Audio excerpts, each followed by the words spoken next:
Hey guys, welcome back to the Always Football Podcast. My name is Cameron. Alongside me is my co-host and my good friend Alex. Alex, how you doing today, man? I'm doing great. It's great to have you back, Cameron. I think myself and everyone else that listens to this podcast really missed you. So glad to have you back. I appreciate that. Alex means the absolute world to me, especially when you're saying it. We had a really good week of football, like always. This season has just been nothing but entertaining. Um, I think we can just jump right into it, Alex. Absolutely. So the first topic we're going to discuss here, let's talk about that Raiders team. Okay, they did it last week, a Monday Night Football against the Ravens. They did it again against the Steelers team that beat the Buffalo Bills. So right now the Raiders are sitting at a 2-0. Derek Carr is looking good. Alex, is this Raiders team playoff bound? I do not think so. We discussed this a little bit last week in our Tuesday episode or our Wednesday morning episode. Sorry. We've seen this from the Raiders before. The past two seasons, they've started off good. That you head into midseason, week 10, week 11, and they're a playoff. They look like they're heading to the playoffs, and then guess what? They finish. They finish off as a average team, a below average team, and end up with like a top 15 draft pick. So we've seen this before. And I do not trust Gruden. He hasn't proven anything to me. He's 19-29 as a head coach as a second, in his second stint with the Raiders prior to this year. So still got a negative record. And then just talking about the team itself, Derek Carr has undoubtedly he's been playing incredible. He's top five, I probably in passing yards in the league already. He's been lighting it up for the Raiders. He's putting on a show, but he can't play hero ball all year. The Raiders have struggled in the running game, clear as day. Really, they haven't managed to put a good rushing effort in the last 2 weeks. With you had Josh Jacobs week 1, there wasn't much going on there, and then last week you didn't have much going on with Peyton Barber taking the snap. So you what are you going to do? Derek Carr is not going to be able to keep this same pace of throwing over 400 yards each game. So, no, I do not think this team's playoff bound at all. They don't have the same – they don't have enough going for them, and they don't have enough balance on their offense. And their defense, most certainly, I do not think is going to keep this up. So.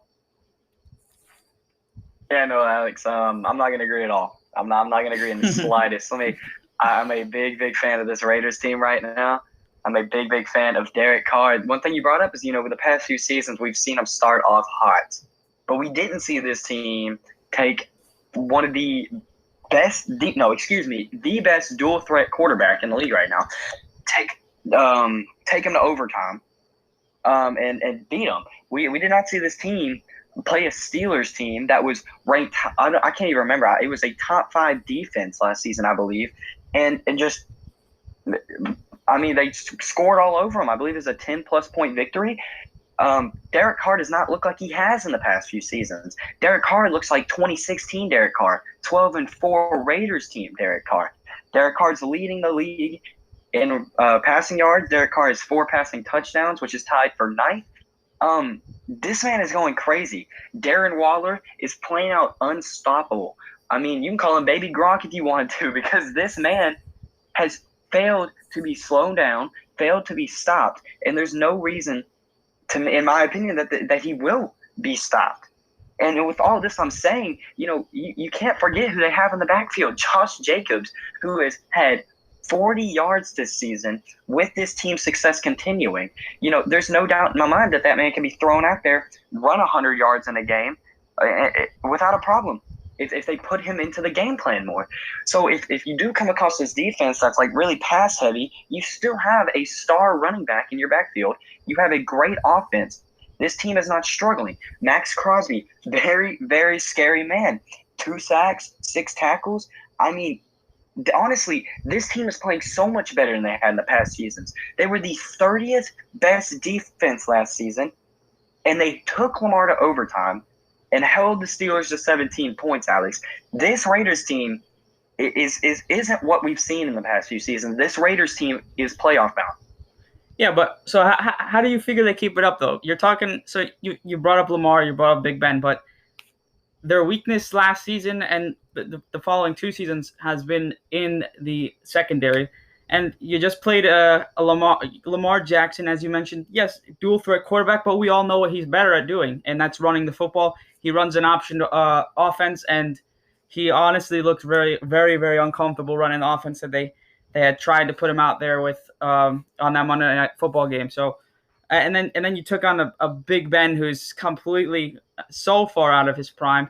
He's in my opinion, he's not even a capable starting quarterback. I don't know how the Steelers are going to continue and push to a playoff spot. But anyway, yeah, I don't know how this. I mean, once they face a viable quarterback, I'm not sure who they take on next week, but once they face a viable quarterback, a viable team opponent on the offensive end, that takes advantage of what they do, what they're not good at, which is playing disciplined football in the secondary.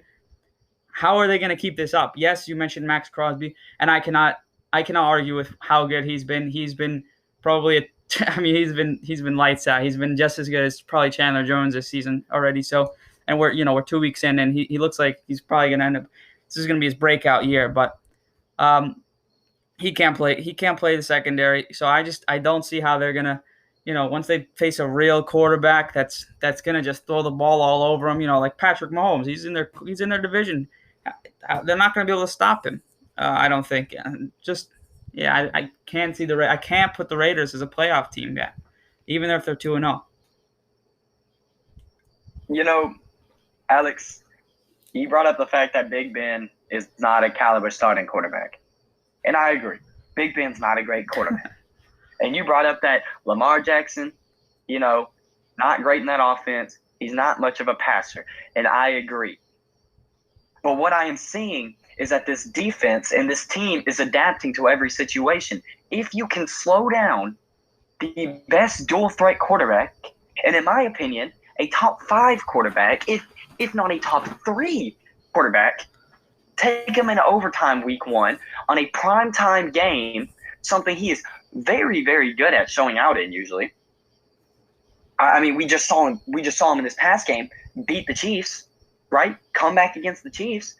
If you can do that, then who is going to beat you? There's very few quarterbacks that I'm scared of. The Steelers team, we might have a bad Big Ben, but you have one of the stronger receiving cores in the league, and just pure depth.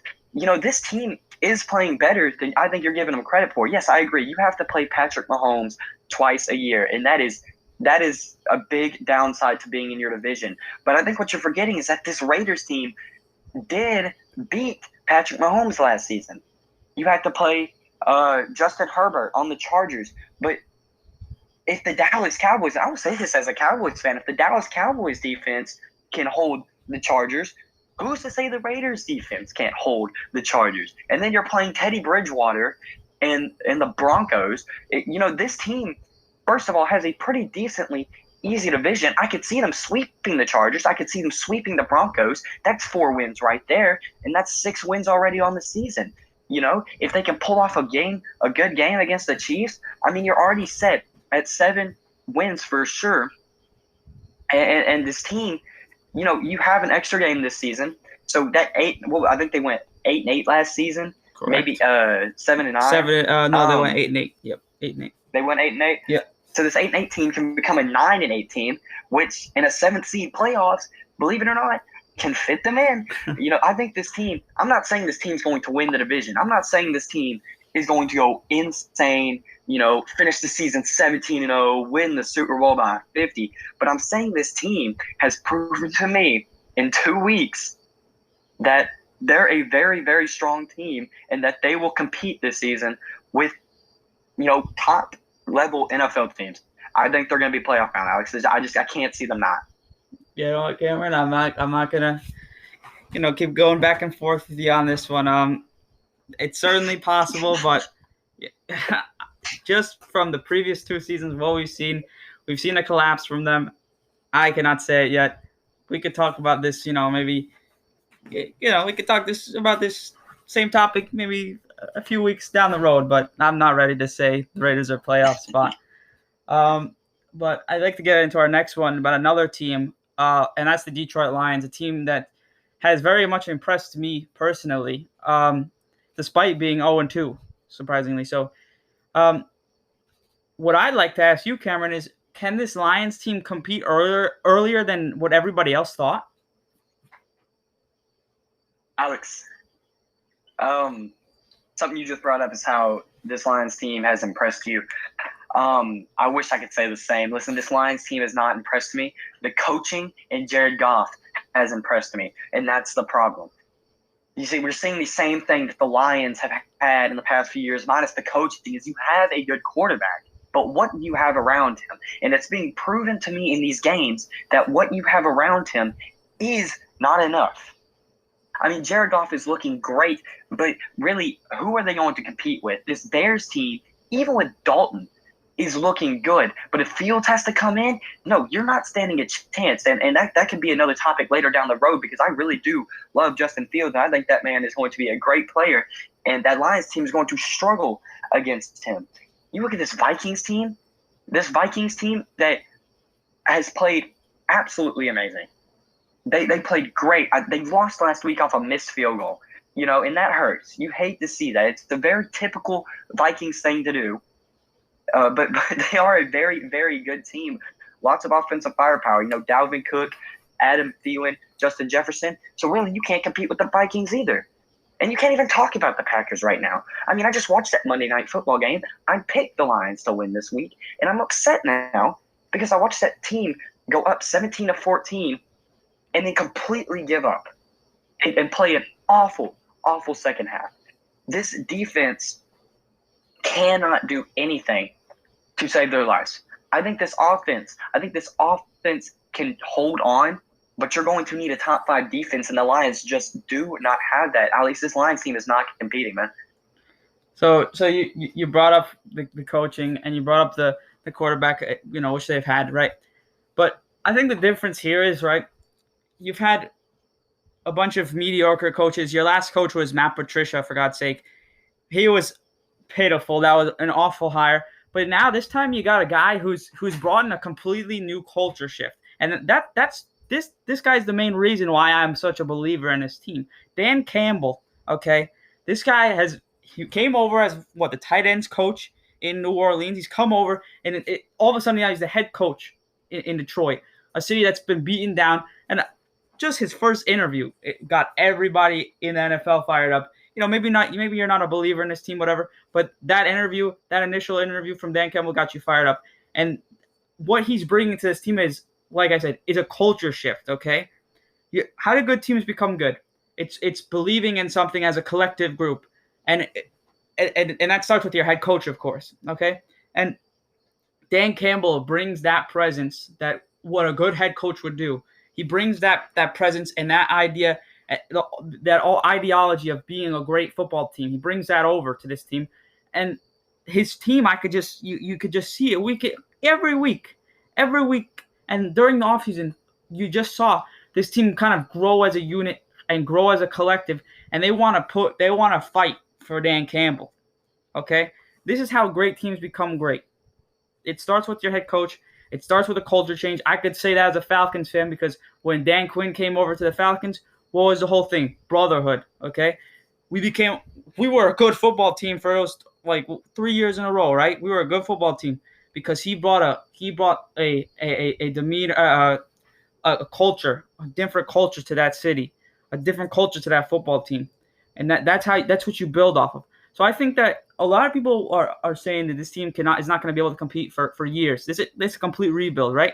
I do not think so at all. I think this team is going to be able to compete not only this year, maybe not for a playoff spot, but certainly I don't think they're going to finish last in the division. And I think by next season you'll be talking about this team as a 7th seed playoff team because I like what they have going on there. Jared Goff looks like a good quarterback, especially with Dan Campbell now, believing in what his abilities. And honestly, I could say he's looked in those 2 starts. He's looked just as good as Stafford has in during his career with Detroit. I don't see much of a difference, to be honest with you. Stafford led a good offense. Goff has done the same thing. I don't think it has anything to do with the offense.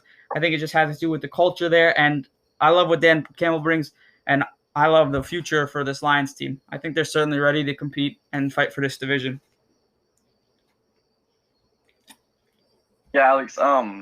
Really, I like the idea of the culture change, and I do agree he is bringing a culture change. And I do agree. I was very fired up for this Lions team after his first interview, but really, as far as I can remember, I remember a lot of hype for the Lions' past head coach.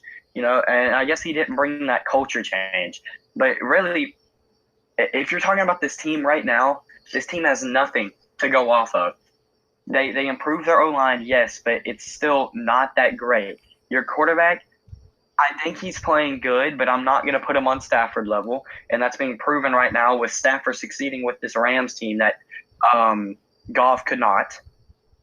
You have Swift, who I think could develop to be a good running back, but as of now, he's not. You really don't have anything in the receiving core. Hawkinson, he's a pretty good tight end. No, I take that back. He's a really good tight end. I love Hawkinson. I think the man's on my fantasy team. That's how much I like him, But it really right now, no. This Lions team is just not going to compete, and there's no evidence of it yet. The evidence is 2 losses. A lot of people were like, "Man, that was a good," and I was a part of this hype. Oh my goodness, that Lions team almost came back. And last season, if this Lions team was down like this, we would have saw the whole team give up. So I agree with the culture change happening, Alex. But here's the problem. You were still down big and then decided to start going and playing crazy hard football with 2 minutes and 30 seconds left.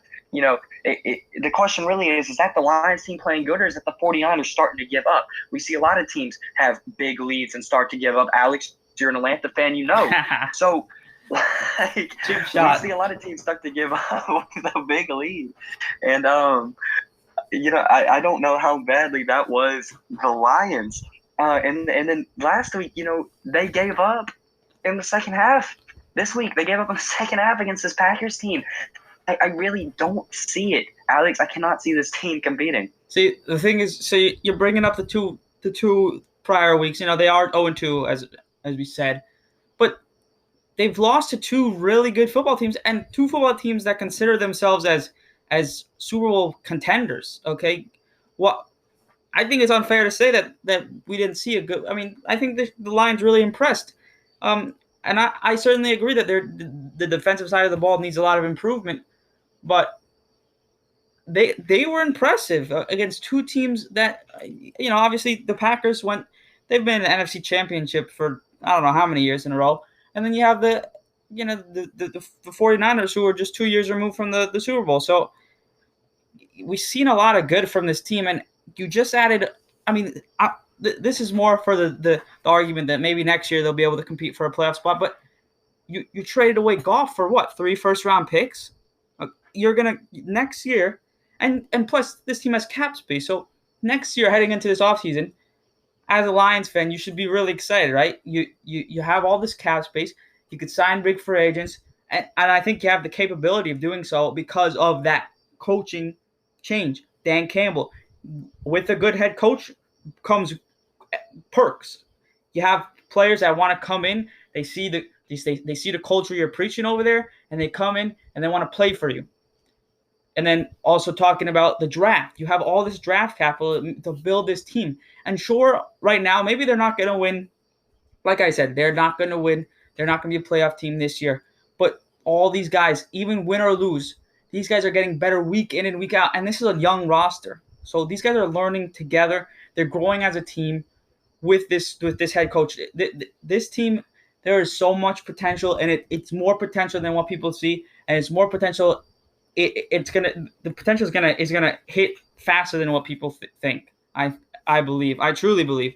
I've never been a big fan of Detroit, but with what I've seen and with this single offseason, I'm very excited for this team, and I'm not going to lay off of I'm going to keep watching this team, keep watching them go. I'm excited for this team, and I think they could certainly compete in the next year and this year too.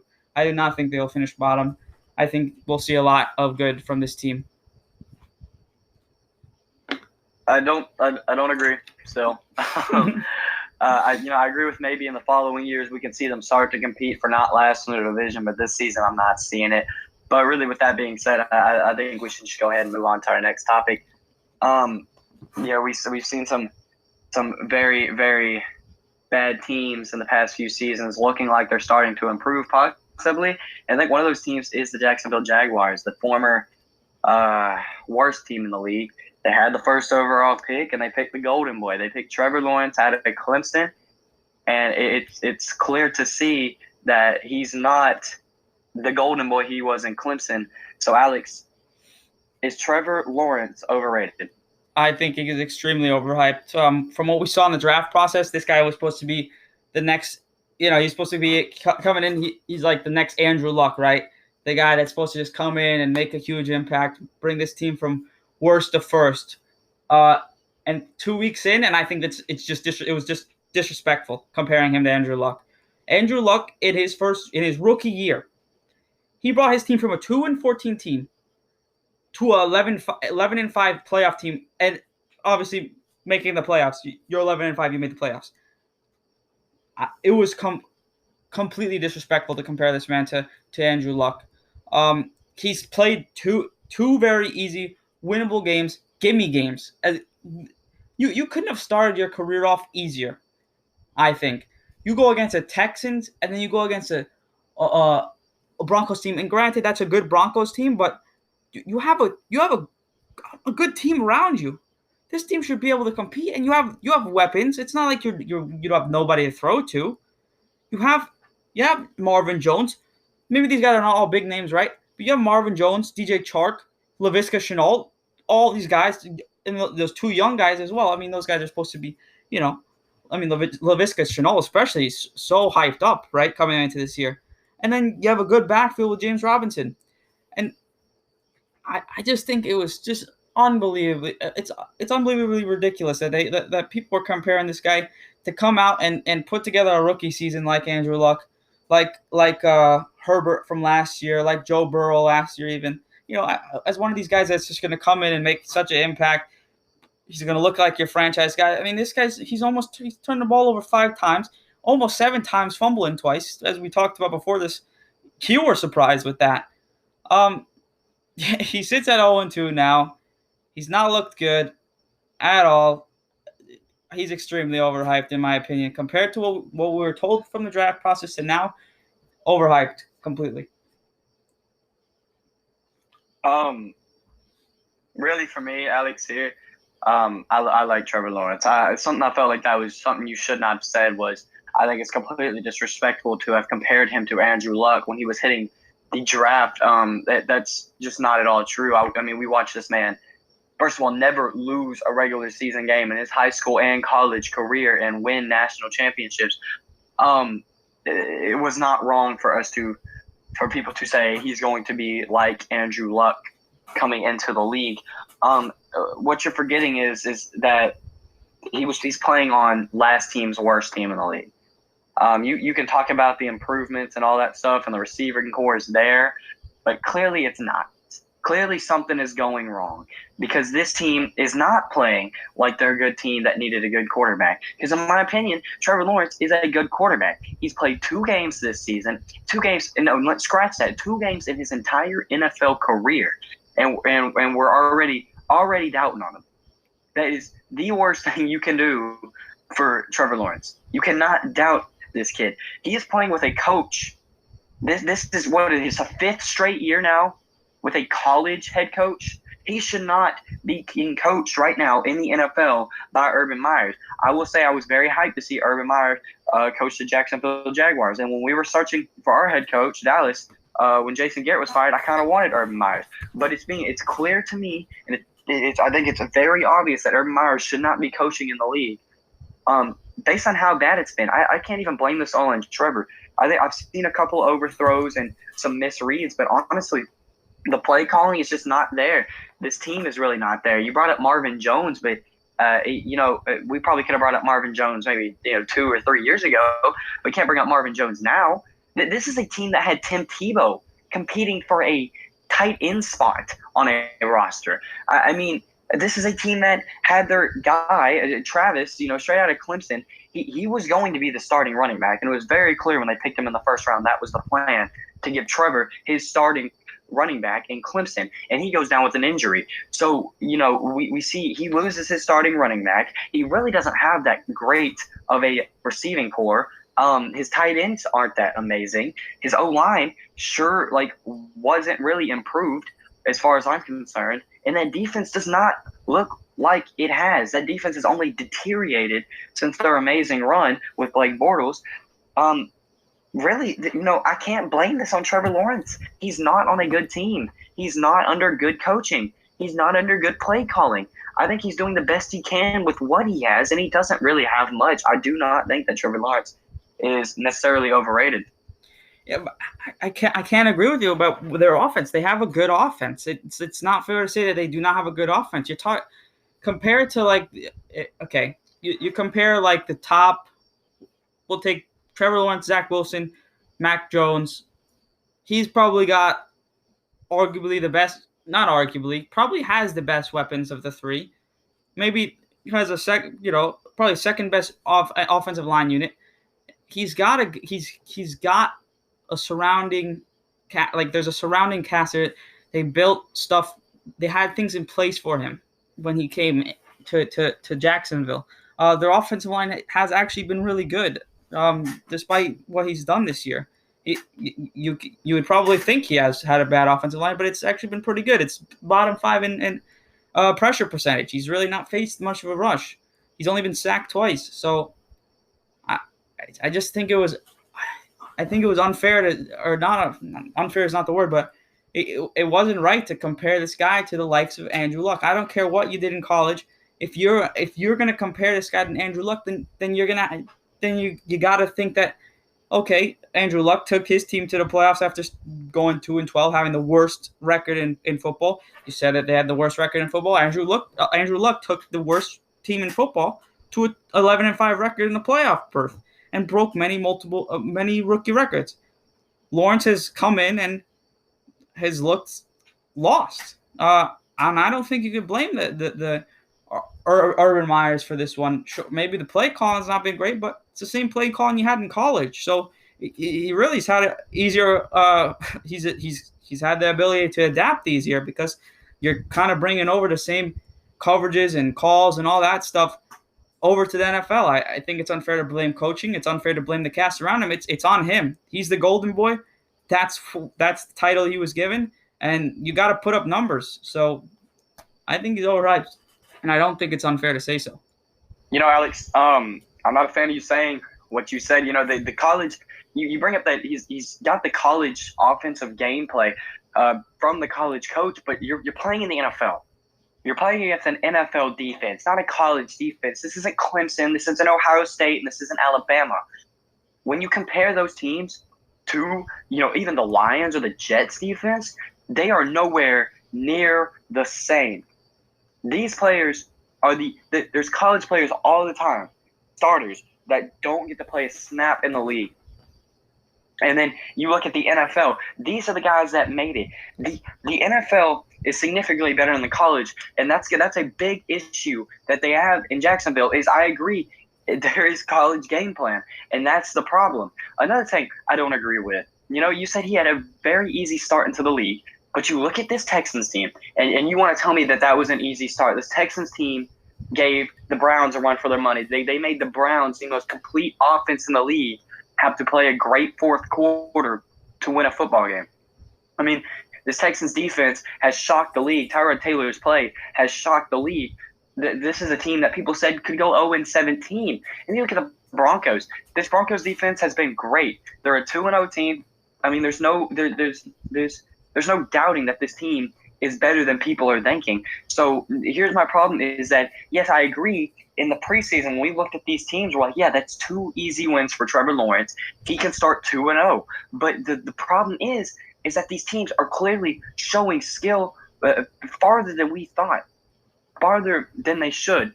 And there's just no reason for you to bring that up. These teams he had to play, he was prepared for them not to be that great, and they were that great, and that's the problem.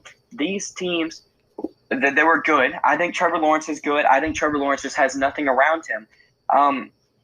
Yeah, no, Alex, I very, very, very certain that Trevor Lawrence needs a little bit more time, and he's going to prove to the league that he's not overrated.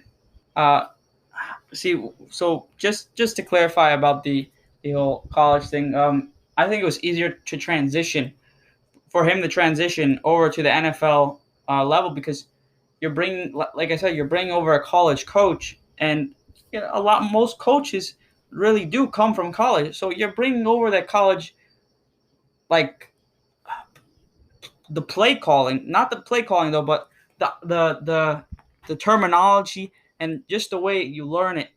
I think you just bring that over from a college level team and you're bringing it over to the NFL, and it just makes it easier for a rookie quarterback to adapt to.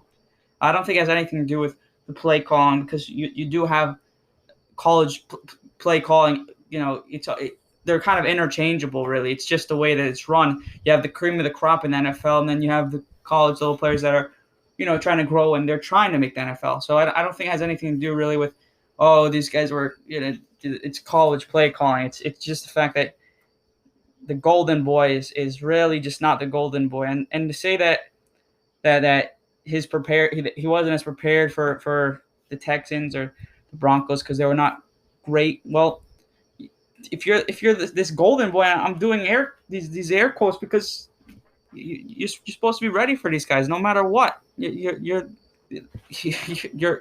deemed as the next Andrew Luck. I expect you to take your team from maybe not worst to first, but I certainly expect you to take on a Texans team and be more competitive than that, and a Broncos team and be more competitive than that in your first two starts. I expected a lot more from him, and that's that. And I think a lot of people would agree. But I will say, yes, we have to give him time. But I'm just disappointed with what I've seen from him so far. I think it's been a little disappointing. But on to our next one, and this is going to be the best one of the episode. I'm sure of it. Cameron texted me this one as an idea, as a joking idea. I thought it was ridiculous, and that's what makes this a good one. Um, we're going to talk Zach Wilson, and we're going to talk about Sam Darnold. Obviously, Zach Wilson has replaced Sam Darnold in New York. And yeah, I'm a huge Zach Wilson fan. And I thought Cameron was until he said this. So, that being said, Cameron, is Sam Darnold better than Zach Wilson? I think you kind of gave away my answer here, Alex. Listen. If anybody, if I could find the person that's most in love with Zach Wilson, Okay. I think his mother ranked second and you rank first. But I'm going to go ahead and tell you that Darnold is better than Zach Wilson, and it's being proven to me this season. Darnold is the leading on this Panthers team. He's in a completely new team, just like Wilson. He's with completely new players, just like Wilson.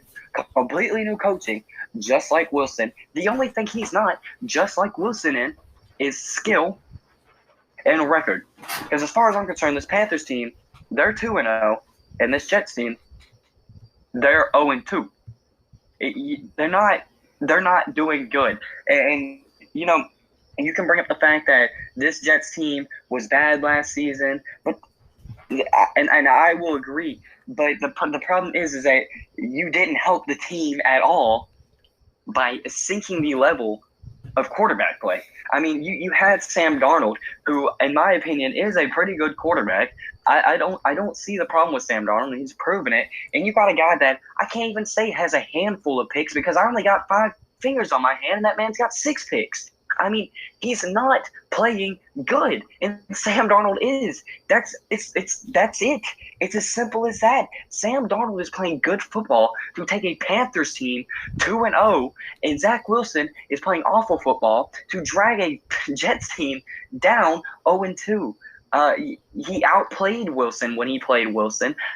I mean, Sam Darnold so far this season has proven to me that he is better than Zach Wilson. I almost want to laugh because I think it's ridiculous that you're saying all this nonsense. Okay, first off, Zach Wilson. Okay, He's on a Jets team. We just talked about Trevor Lawrence taking the worst team in football, right? And you said this before the podcast that I would bring this up, and I will. He's taking the second worst team in football, and he's really not been that. Yes, granted, he threw 4 picks, and by the way, it's 5 picks. He's thrown not 6, but anyway, he's taken the second worst team in football, and he hasn't really looked that bad.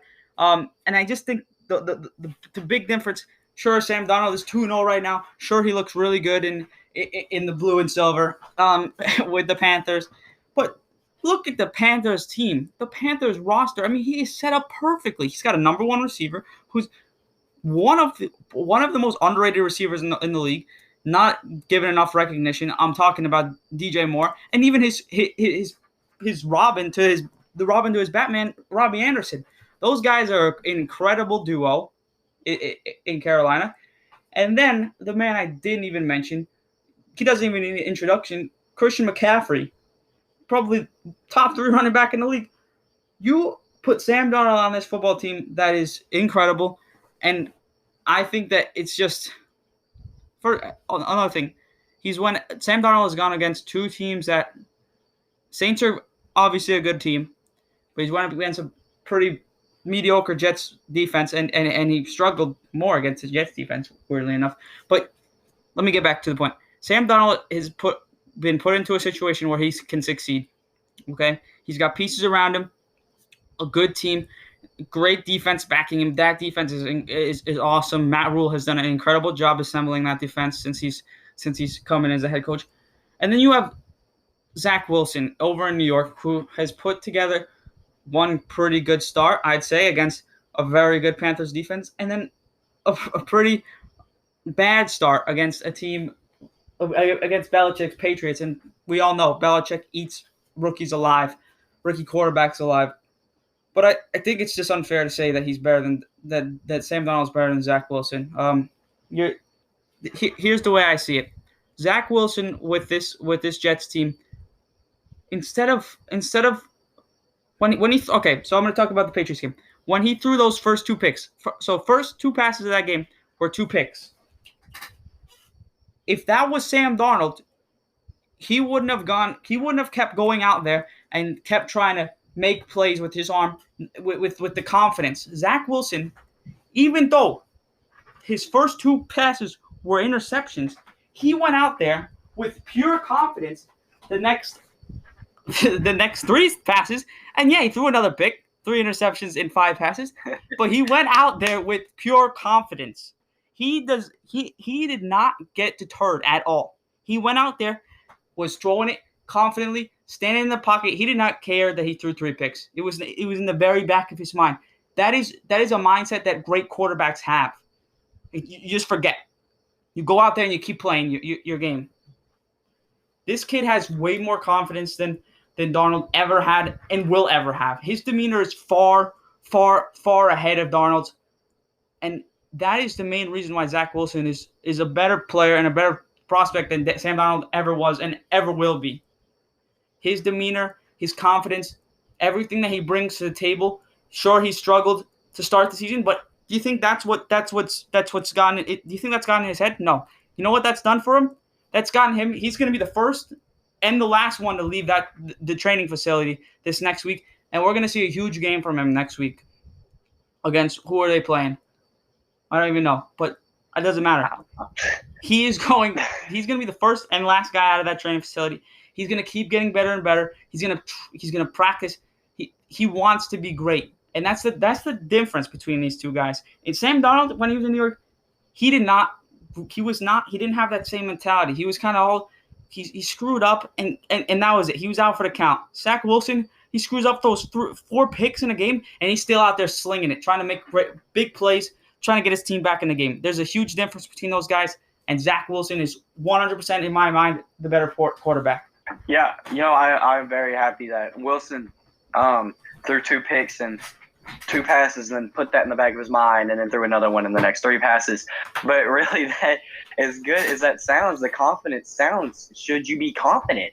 I mean, really, the confidence does not always mean skill. Confidence does not always mean you're the best. You can walk into an interview and you can be confident you're going to get the job, and you don't get the job. He can be very confident going back out on that field, and he throws 4 picks. Like, yeah, good job. I'm happy you didn't throw a fifth one, I guess, but you did not look good.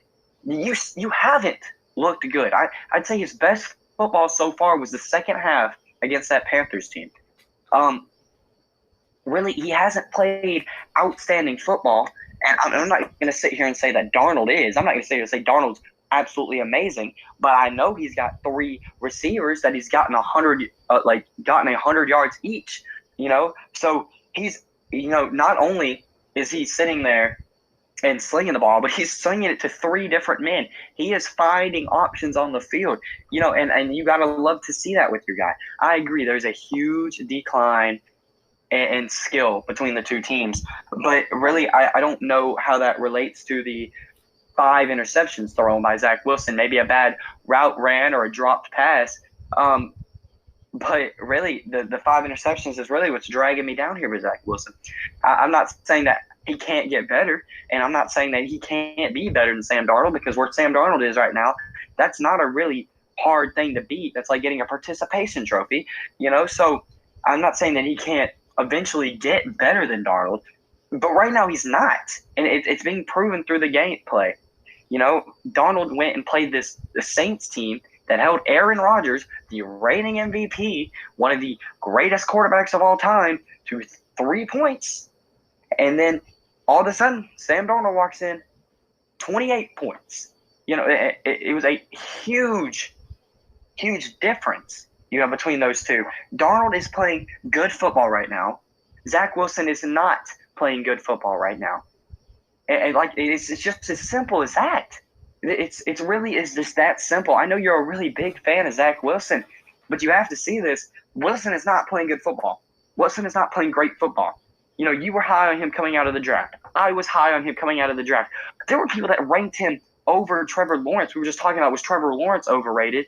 Was Zach Wilson overrated? Because he was rated over Trevor Lawrence in some people's draft class. And right now, he is playing the worst football out of all these starting rookie quarterbacks.